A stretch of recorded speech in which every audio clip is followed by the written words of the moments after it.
Hi, folks. Welcome back to Ken Michaels Radio. Thanks to all of you who have tuned in and have been enjoying my interviews. And I noticed the subscriptions are going up.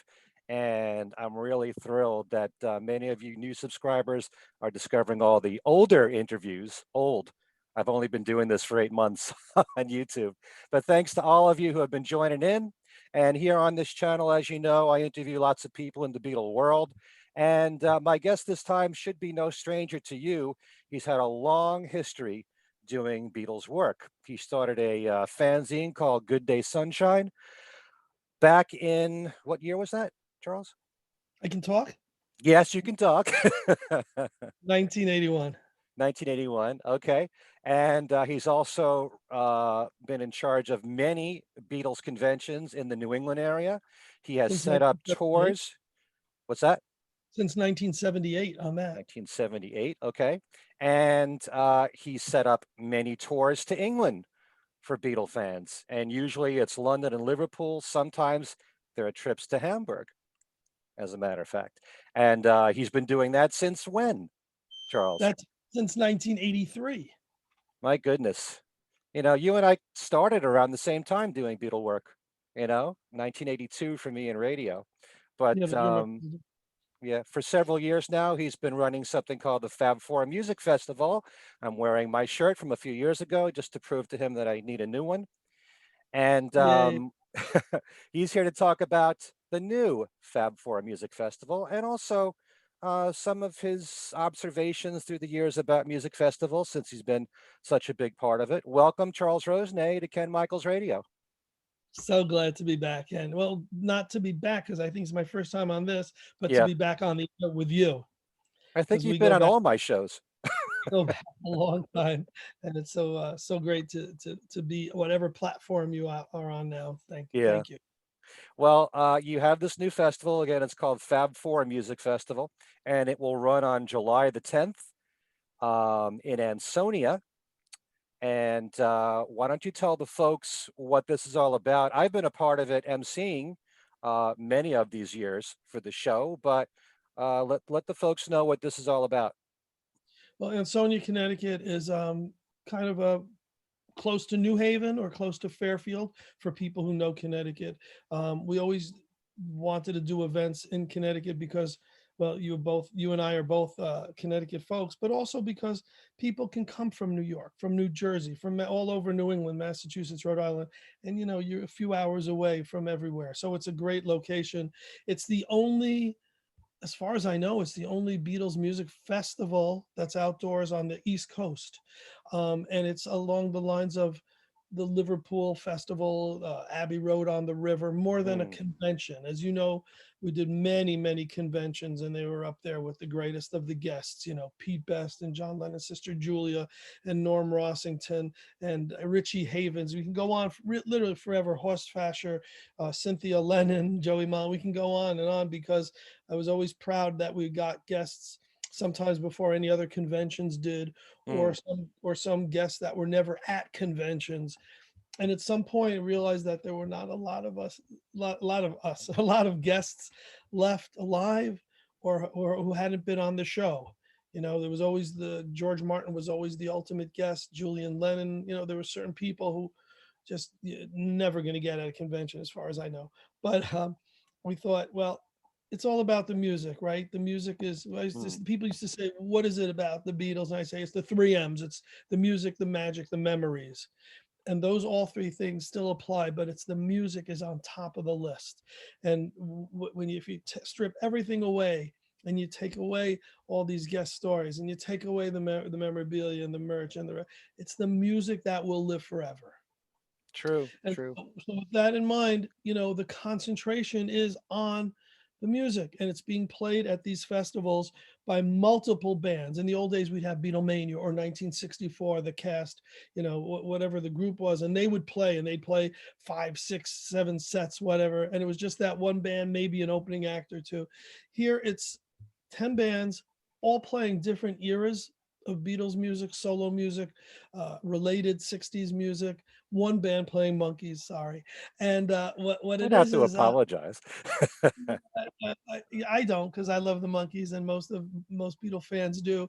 But I say sorry because it could have been a Dave Clark Five band, it could have been a Hermits band, but Hmm, because my proclivity for loving the monkeys so much that we tend to, use the monkeys as much as possible.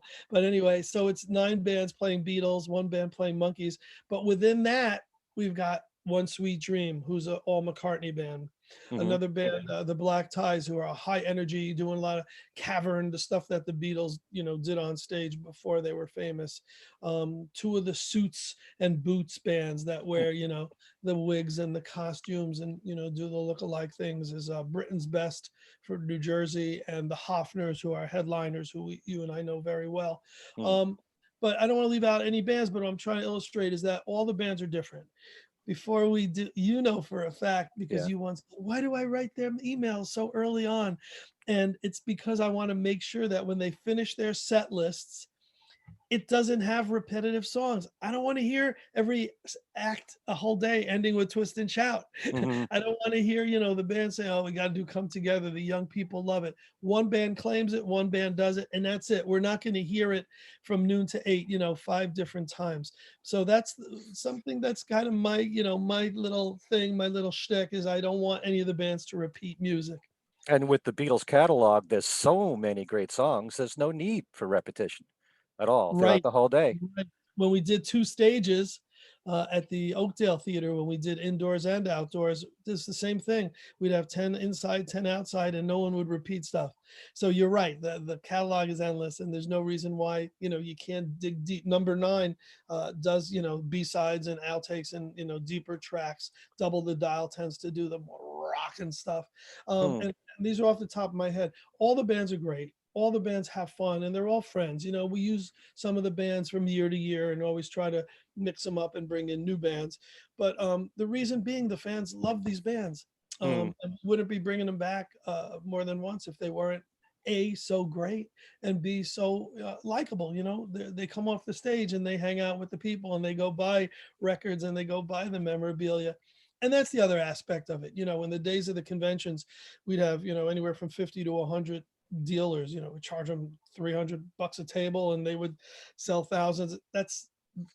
We've narrowed it down to a handful of exhibitors: Ron Prager, Mick Lawless from Massachusetts, Bill Last, just the key people who are kind of friends of ours, if you think Hmm. about it, who've been doing it forever, have the best stuff, don't gorge the people on prices, and it's just nice having them there. I like running over to the table, how you doing, and them having, a great day, because they're fans like us. They're not just merch people, they're people who are there because, they want to enjoy the music too. So Right. that, again, de-emphasizing everything except the music. And then the third aspect, well, there's other aspects. There's the food trucks, of course, and we have a great variety of stuff. There's all the beverages, but the other aspect of, in the old days, we'd want to get, that laundry list of great guests. There was one year, if you recall, I had I wanted to promote it as Lennon, Harrison, and McCartney at a convention, which was, whoa, what great marketing. And Hmm. we had Angie McCartney, we had Cynthia Lennon, and then Louise Harrison, who had canceled out. But I was always, wow, let's get a bunch of headliners and then underling guests. We had Pete Best, and then we had Horst Fasher, but we also had who was the Andy White, Alan White, who was the other drummer on the early You mean session? on Love Me Do? Yeah, yeah, That was Andy White. Andy White, right. Yeah. The, Yeah. the drummer. So we'd have, the headline guests and then a bunch of other guests. The one year we had Davy Jones. We also had this whole slew of guests from the BBC who were, had never been at conventions, and they were just Right. so amazing and they had such great stories. Bernie and Brian and Shirley Jones and all those people. But now what we've done at the festivals is kind of keyed up just on one guest. Hmm. And in the past, that guest was Gene Cornish from the Rascals. It was Sure. Hilton Valentine, who passed away recently, from the Animals. Yeah. Gary DiCarlo from Steam. I'm trying to remember who else He we was a had. great guest too, Gary. Such a sweetheart, Yeah. right? He also passed away too. So. Yeah, yeah, yeah, yeah. And we also have, I'm trying to remember who else. Oh, Carl Green from the Herman's Hermits. Right. know, who lives in England, and it was, we got lucky because he was in the area for that time. He was the bass player and kind of the second in charge after Peter Noon. So that was a great guest.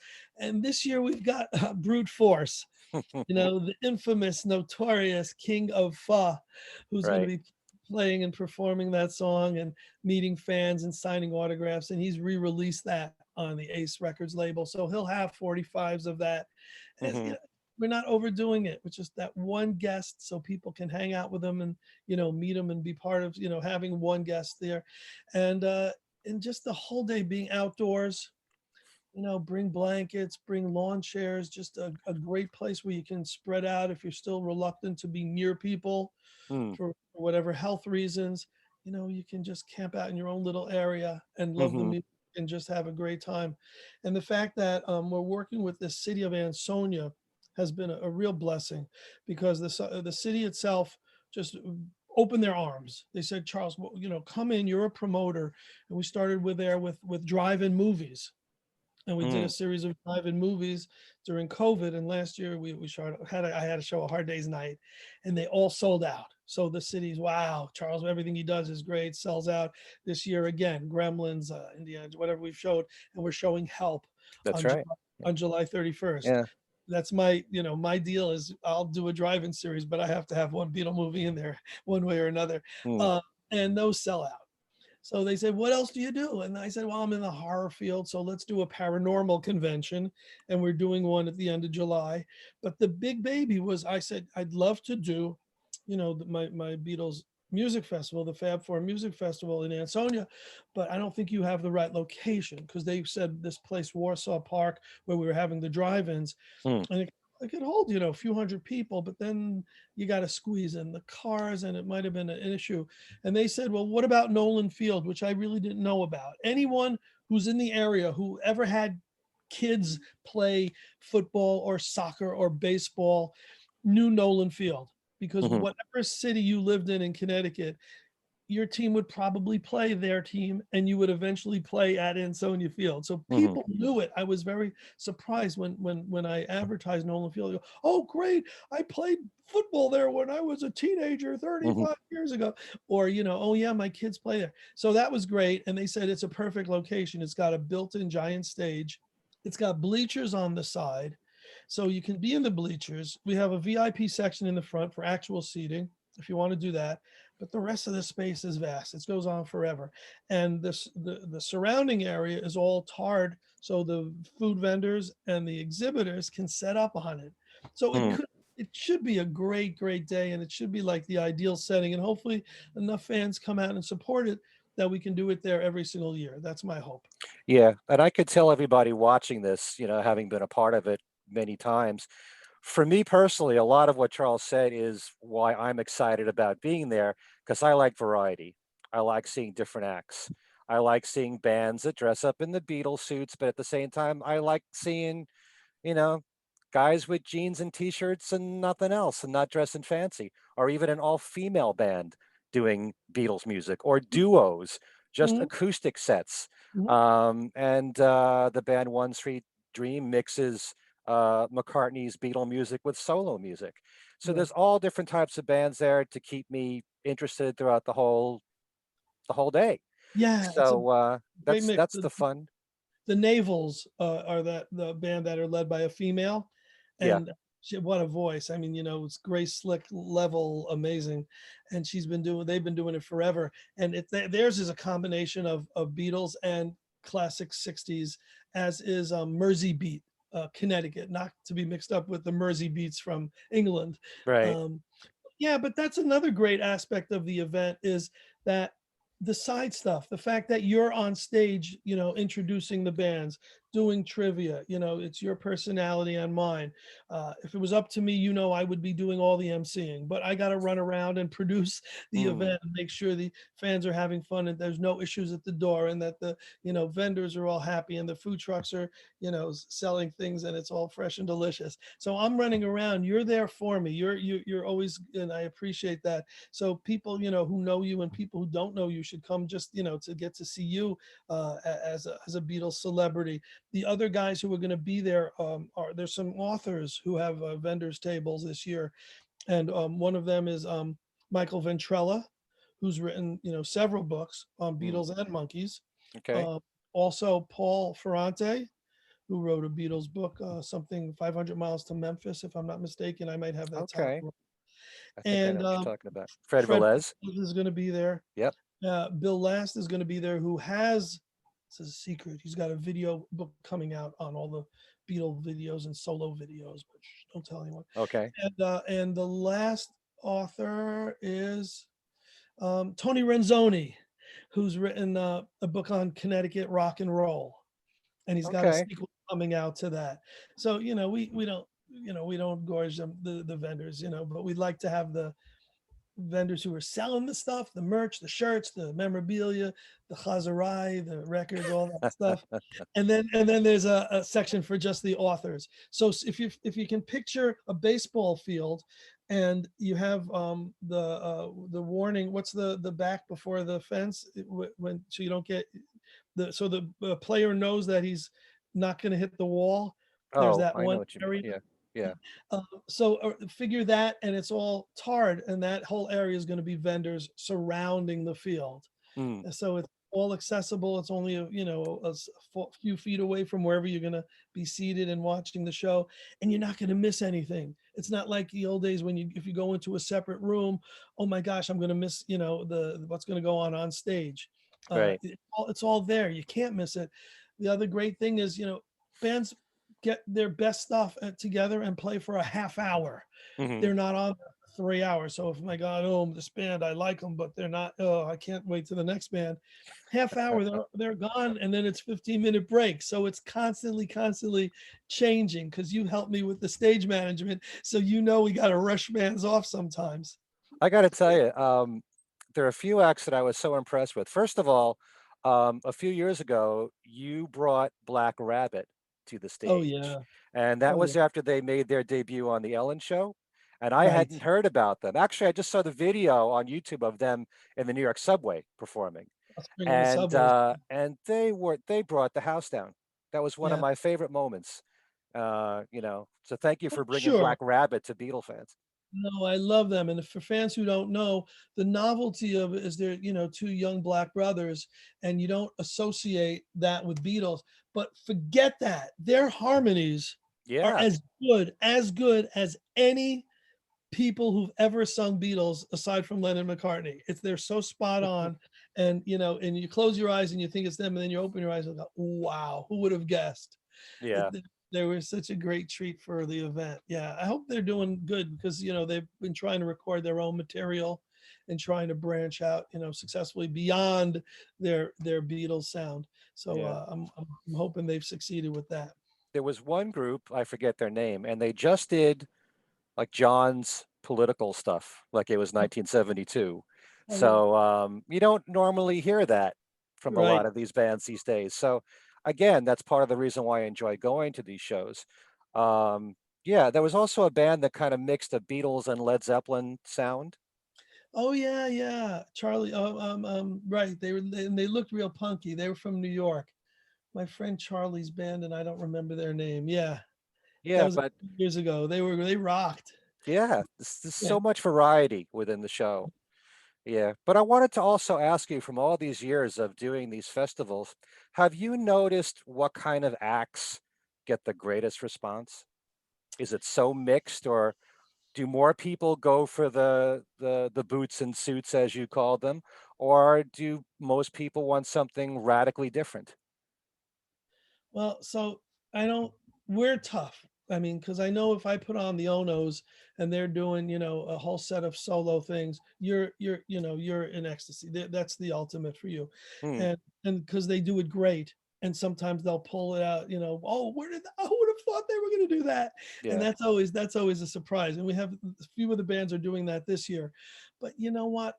If you have 2,000 people in an event, 1,500 of them are not us. They're fans who love the hits, Hmm, and maybe they have some of the albums, maybe they even have all the albums, maybe they've seen bands, maybe they haven't, and they want that Beatlemania group. They want the Hofners. They hmm. want the band that's going to dress it, look like it, sound like it, and do the hits. And, the Hoffners have tried from year to year to mix it up. One they were doing different albums every year, and uh, their thing was they didn't want to repeat their own sets from year to year. So if it was 2014, they were doing a 1964 set. 2015, each year they were Mhm. changing the sets and changing the costumes. And I think this year they're doing a greatest hits set, if I'm not mistaken. But having said that, most of the fans who are there want to hear the hits. They want to hear the songs they know the best. If they're with the kids, they want to hear Yellow Submarine. If Mhm. they're of a certain age, they want to hear She Loves You. If they're a younger fan, they want to hear uh, Helter Skelter. It's really, you can generalize. But then there's that, third generation. You got the grandparents, the parents, and the kids. Mm. Sometimes the kids know more than the grandparents, and they go deep in the tracks, and it's just, wow, how would they be singing along to Old Brown Shoe, or how would Mhm. they be singing along, to uh whatever the song may be, Right. that's not the expected hit, it's not the Ticket to Ride and Day Tripper, and you're going to hear all those, but you're also going to hear the B-sides and the more obscure stuff. Right. What's great about 10 different bands and great about, that many hours is if you stay the whole time, you're going to get the whole gamut. Some people only come for an hour or two, have a couple beers, Mm. listen to, two, three bands, buy some merch and leave. And I get it. It's fine. It's outdoors. It might be warm. But the true fans stay the whole time, and go back and forth to the vendors and listen to every single band, dance in their seats or jump around. Yeah. That's what we would be doing, if we weren't involved in the show. We'd be there the whole time, just mixing with friends. And that's the great thing, been doing it so long that half the people who come, if they're repeaters, I know who they are. Mhm. They probably subscribed to Good Day Sunshine in the day. They probably went to Liverpool with me somewhere down the line, or they've come to so many events, maybe a dance party, or maybe the old conventions, or Yeah. more likely the more recent festivals. That, oh, hey, great to see you. Thanks for coming, kind of thing. And I try to know all the names, but not all. It's tough. It's Tough, tough. it's I know. tough. Yeah. And I know that there are some people who listen to my podcasts who say they want to come to this, and Mhm. some of them I've never met before. Some of them have been with me for decades. And when, especially if they're with you for that long, they're not just listeners, they're family to you. Yeah. It really means a lot when people have followed you for so long. And I'm sure you get that every year, especially on the trips to England, you know? Well, yeah, family is a great word. Extended family is certainly people who go on the Liverpool tours, especially, stay in touch. They become friends. They Mm. bond on the tour, and yeah, exchange Christmas cards, do the Facebook messaging, stay in touch. Say, we're gonna go again, our 10th anniversary, our 20th anniversary, and some do and some can't. But yes, there's people who go year to year. There's people who, Charles, when's the next event? And it's family. It's Hmm. family. There's certain people, who don't have family. Right, Who their family is going to a Beatle fest in New Jersey and hanging out in the sing along room the whole day and right. just singing along and just being friends with other people. There's a bonding, there's a friendship, there's a therapy to that. And Sure. I think whether it's Star Trek, whether it's horror conventions, whether it's comic conventions, Beatles events, whatever it is, there's that element of fan who's lonely, and this is a cure for loneliness. I mean, you come to an event like this, there's a bunch of lonely people, look at all the lonely Yes. people. Where do they all come from? I don't know. But it's not, the festivals, it tends to be more family oriented. It tends to be couples, singles, individuals. It's the wide gamut, that's multi-generational and many ages. But there is that element, and I bring it up only because I think that when there is a convention and when there's these events that folks go to who might otherwise be sitting home, the rest of the month and plan for this, oh my gosh, this is what I'm looking forward to. It's a, I don't want to say it's a good deed or a mitzvah, but it's a great thing that there are these events that for people who are lonely, but this is their passion and this Hmm. is the thing they love, can go to these things and share it with, kindred spirits, with like-minded people. Right. And it's great that you've been doing this continuously for so long. It is a labor of love for you, I can tell. But I just want to ask about the conventions in Liverpool. I would think that for anybody who's flying in for this and spending so much more money than just a local convention, they'd probably be far more serious, far more hardcore Beatle fans to do that. Do you notice a difference in the reaction when you go to Liverpool with the fans? Well, actually, you're on the bus with them. You get to see and talk to all these people, and you probably get to witness all these concerts there too. Is it the same thing as a local event here, or is it even more intense? No, it's a whole nother level. People have asked me, how can you, go from year to year and go to Strawberry Fields and Penny Lane and Abbey Road and all these places? Don't you get bored? Hmm. No, you can't, because you're now living it through these people who this has been their, maybe a bucket list item. This is, from growing up, I used to clip articles that said the Liverpool ships have docked, and I would cut it out because it was Liverpool. This was this magical place. This was this mystical, faraway land that my heroes came from. It Hmm. had to be special. And the first time we went there, it was special because it was the Beatles, but Matthew Street was all boarded up. Hmm. There was no Cavern Club. It had been demolished and Right. wasn't rebuilt yet. We got on our hands and knees and we put our ears to the walls that were, all boarded up, that we thought, was this where the cavern exactly was? Trying to imagine the sounds emanating from that basement club, and fortunately years later, it was rebuilt using the original cavern bricks, and the Casbah Club is reopened. You can go there, and it's now a mecca for visitors. It's a tourist attraction. The city just has flourished and it's grown, and it's phenomenal.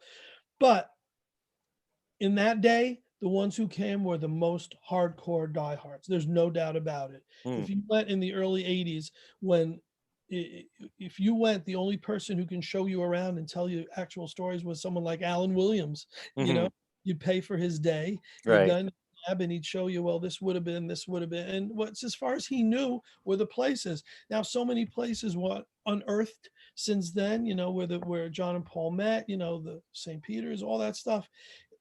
History has taught us where we go. Uh, Hmm. and when I say that we go to every place that you read about in books, that you've seen in postcards and heard about in all the songs, we do, and we go beyond that. What's the great thing about going on a tour?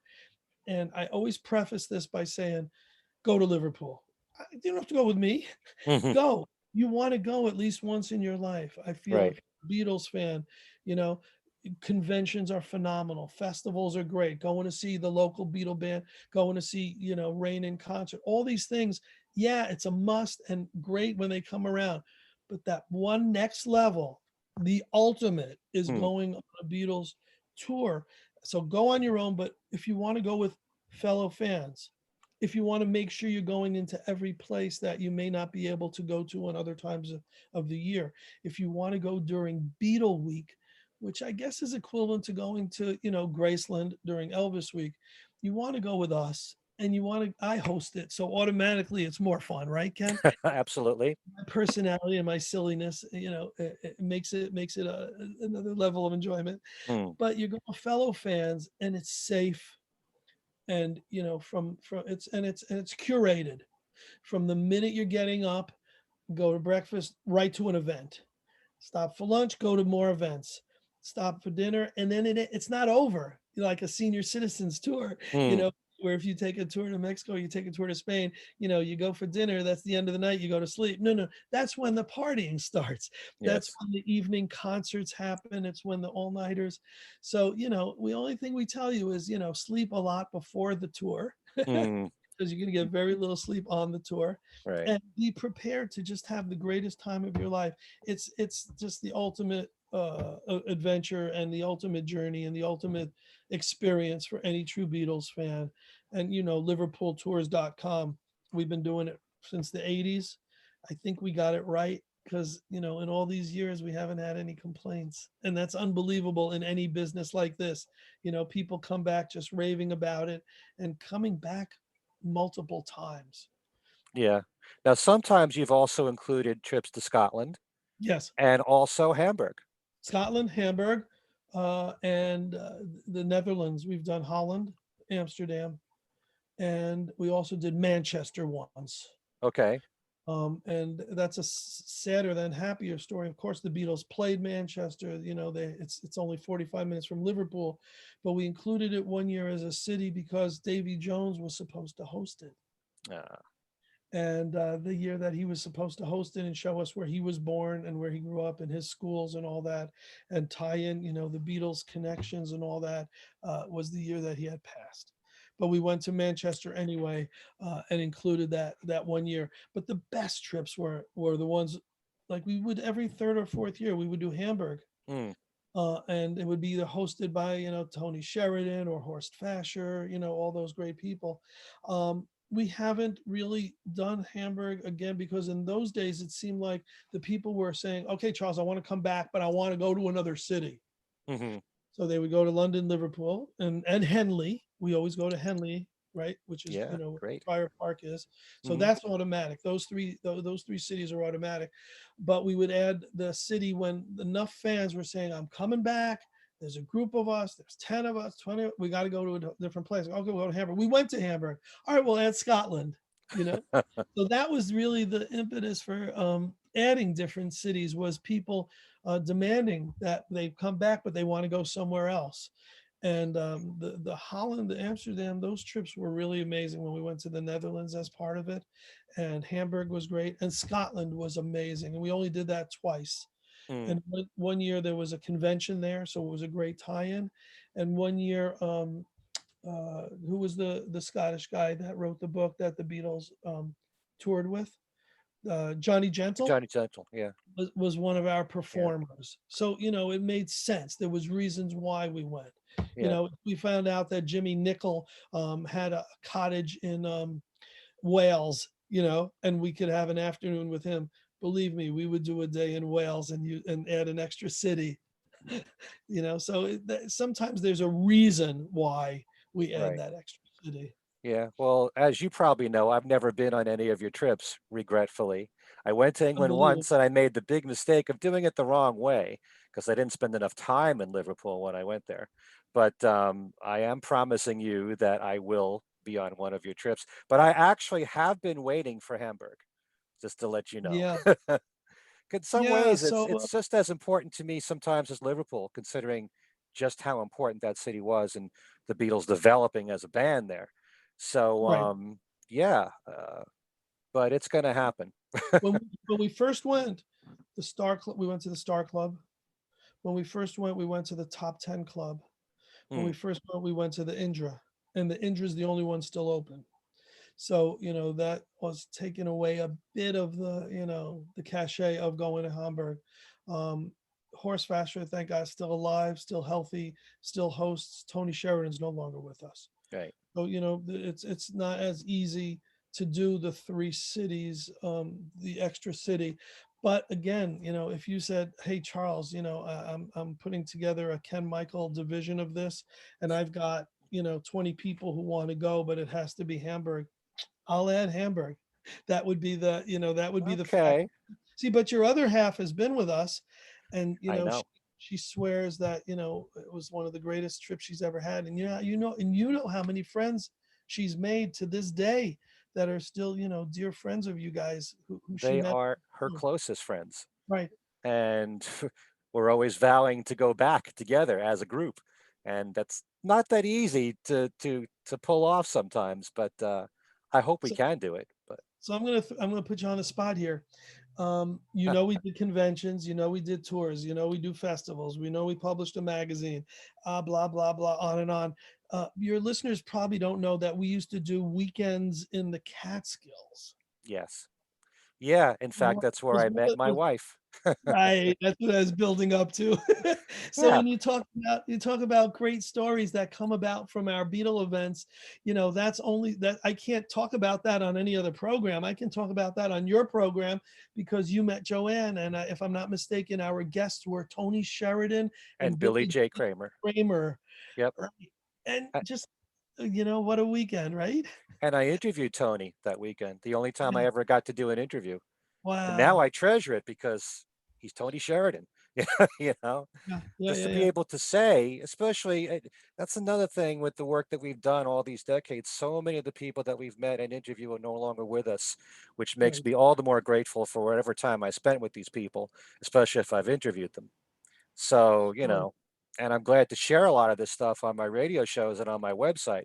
The Tony Sheridan one, I think, is on my website. But yeah, and Is I there have you to is there thank for that. anyone is there anyone you would have loved to have interviewed but haven't? That's a whole other show.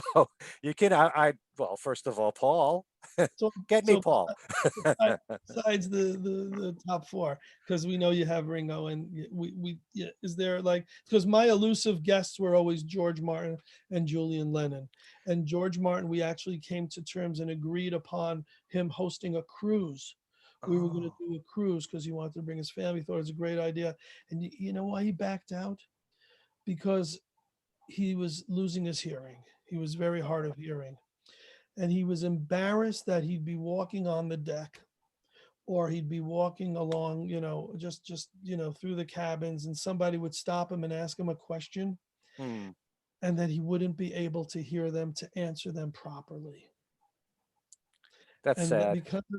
because of that, we never did the George Martin. We had a cruise all planned. My late partner Daniel Levine, who used to help me do shows, met with his representation and had it. It was so close. Um, When was that about? about 15 years ago. Okay, Yeah, that would have been tremendous. yeah, it Wow. would have been amazing. Yeah. But you think about, and I ask you, which guests you didn't. I forget about, the historic things like going to see George Harrison in Japan with a group. Yeah. Those in those days we weren't just doing the Magical History tour every summer to London and Liverpool, but if Paul, started a tour in I forgot where it was, in Birmingham, England, we were Hmm. there. We had a separate tour for that. Or when he returned to Liverpool, separate tour for that. There was Ringo shows that we, brought groups out to. Our friend Tom Carswell went to one of my Ringo in Liverpool trips. And when Paul played Carnegie Hall, or if he did some of he didn't play there. He did one of, I forgot, was it one The of the oratorio or Tory? Yes. was it that? It could be Standing Stone. I get them confused. Yeah, both of them. We did. We bought blocks of seats and had a weekend around, around those things. So there's so many of those, great events that we did. The George Harrison trip in Tokyo, I bring it out because, that was he never continued the tour beyond that. And the fans who went with me, all 40 of us, it was the greatest experience. We got to see him in 3 different venues. And most of the people got to meet him at the airport. So, I this is thought they only met Eric. no, Only Eric. I I went backstage and only got to see Eric, and we were part of a sword demonstration, a samurai sword demonstration. Okay. You don't know the story. At the No. airport, we're checking in, and I had a Japanese girlfriend who's going, George, George. And I go, what are you saying? And she's pointing as George is walking by us. Right. And we're all checking in, and I'm looking at him and I'm looking at my group because I'm making sure everyone sees that Right. it's there. And I see this one guy who was the most stoic, solid, I'm on the trip, I know the facts, I'm having a good time. Tears are pouring from his eyes. Another girl fainted. Another one is just waving and waving. Danny, I just mentioned Danny Levine, who was right on top of things, did a beeline to George and said, "Stop, can I take a picture?" Hmm. And George did one of those cartoon things where he kept walking, but he was in place. Uh-huh. And he said, "I'm not going to stop walking, but you can take my picture." Ah, And he that's did. sweet. Yeah, he took his picture. So the story doesn't end there. The story ends as we all check in. He goes to the executive lounge, and the 3 people who came from LA go on their plane with Eric Clapton and spend the whole flight home with Eric. They sit next to him, they eat with him, they chat with him, they become his best friend. We go to the executive lounge. I didn't because I stayed to see off some Japanese friends, Uh-huh. and George Harrison is there. So most of my group gets his autograph. They sign ticket stubs. They tell him, all along we were talking to Olivia at the shows and saying we're the crazy Americans who flew over for this. Uh-huh. But the famous story, and I don't know if she likes if I say it, there's a gal named Marianne Borgen from Florida, and you might have heard this story before. I tell it on a lot of the tours. She had camped out every single day at George's hotel. We were at a separate hotel. We went to the Budokan because the Beatles played there. So we Sure. toured. We went there. She didn't go. She stayed at the hotel to try to catch a glimpse. We Mhm. went to the Japan Cavern Club Right. to see the Japanese Beatle group that was there. She didn't go. Where was she? Waiting Camped for out at the George. hotel, hoping Yeah. to see George. Yeah. You see where this is going. We went to the Beatles museum there. They get back, and she stayed. We did sightseeing. We did all the things during the day when the concerts weren't on. She never left the hotel. He never went out or in where she was able to see him. She got sick because she didn't sleep that whole week. So at the airport, my friend Kenny, who you might know sells Yeah. T-shirts at some of the conventions, Kenny Right. from Florida, took her for soup. Let's go. I'll get you some soup. We can go to the lounge later. I'll buy you dinner. You'll feel good.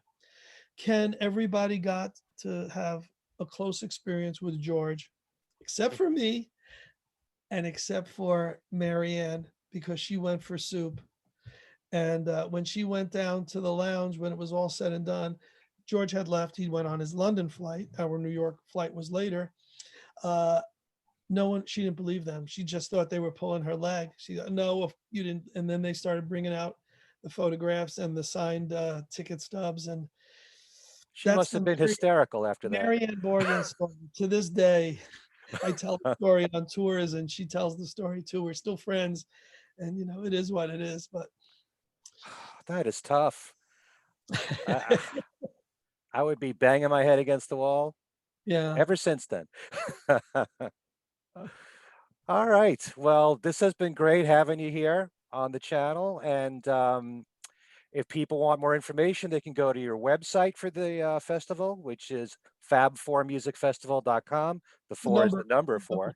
Fab Four Yep. Music. Right. Any other information you want to pass along? Actually, the trip to England is not till next year, right?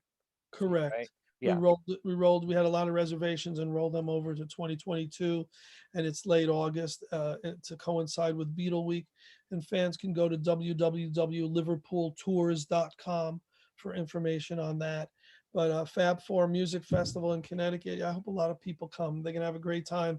It's July 10th from noon to 8, unless they want to do VIP and get in an hour earlier, they can do that. And Right. all the information's on the website.